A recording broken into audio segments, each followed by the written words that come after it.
लेकिन एक विडंबना हो गई है सबसे बड़ी, जैनियों ने रात्रि भोजन बंद नहीं किया, उन्होंने धर्मशाला लड़ करके होटल में जाके करने लगे, होटल में जाके करने लगे। और वहाँ पर जो होटल में कर रहे हैं वहाँ मांसाहारी भी है, शाकाहारी भी, और गलत स्थान पर पहुँच गए। इतनी ज़्यादा स्थिति बन गई कि बड़े बड़े स्थानों पर मैंने रात्रि भोजन त्याग कराया, लेकिन समाज ने जाकर के उन होटलों को जाकर अमीर कर दिया। एक किशनगढ़ के अंदर जैन कम्युनिटी है, आर के मार्बल वालों ने बनवाया, उनके पिताजी के कहने पर वहाँ रात्रि भोजन बंद हुआ कि रात्रि भोजन बंद करो और भली चाहे सस्ते में कोई को देना पड़े दे दो। उन्होंने इतना सस्ता चार्ज रख दिया रात्रि भोजन करके, लेकिन जैनी उसी की बाजू में होटल है, वहाँ रात्रि भोजन होता है, मांसाहार शाकाहार सब होता है, वहाँ जाकर लाखों रुपया देते हैं और यहाँ वो सस्ती में दे रहे हैं, लेकिन रात्रि भोजन नहीं करा रहे हैं, तो भी यहाँ नहीं आते। अब ये जैन समाज की, इसलिए प्रतिष्ठानों को रोकना, दुकानदारों को रोकने की अपेक्षा हमारा जैन दर्शन कहता है उपभोक्ता को नियम दिलाओ, उपभोक्ता को नियम दिलाओ। जितनी भी चीज़ें हैं सब में जो अभक्ष चीज़ें हैं, कोई बेचता है हम उससे नहीं कह सकते कि ये मत बेचो, तम्बाकू मत बेचो, वो नहीं बेचेगा। किसी दूसरे मुसलमान से लेके आओगे, किसी सिख से लेके आओगे, किसी हिंदू से लेके आओगे, किसी अन्य से लेके, कहीं ना कहीं से तुम खाओगे, किसी ना किसी दुकान से तो तुम खरीदोगे। अब यदि मान लो तुमने बेचना बंद किया तो यहाँ से बेचने वाला व्यक्ति पैसा कमाता था, शाकाहार करता था, और तुमने तम्बाकू को नहीं छोड़ा और किसी मांसाहारी दुकान के यहाँ से ली, तो तुमने तो तम्बाकू खाई, तुम्हारा पैसा उसके हाथ पास गया तो उसने मुर्गा काट के खाया। अब देखना, तुम तम्बाकू नहीं छोड़ोगे, एक तम्बाकू बेचने वाला शाकाहारी है, एक तम्बाकू बेचने वाला मांसाहारी है, दो दुकानें हैं।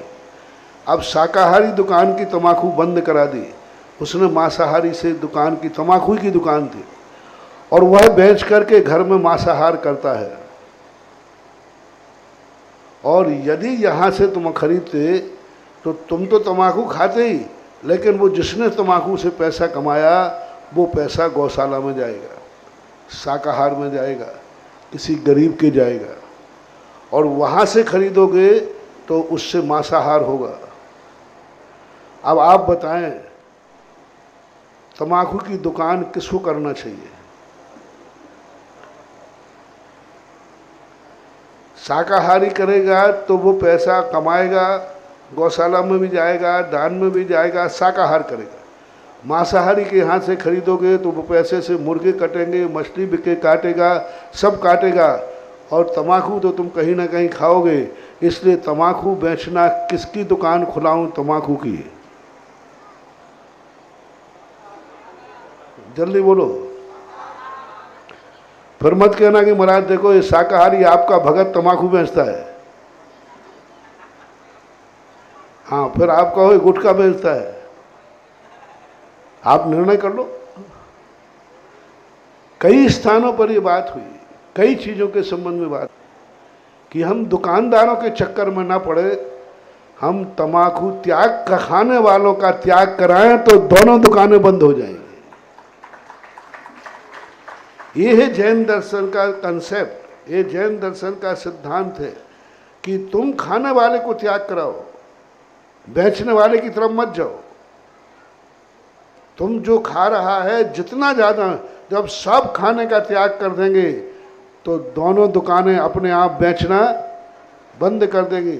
और खाने वाले को त्याग नहीं कराया और बेचने वाले को करा दिया तो वो शाकाहार के स्थान पर सारी इनकम मांसाहार पर जाएगी।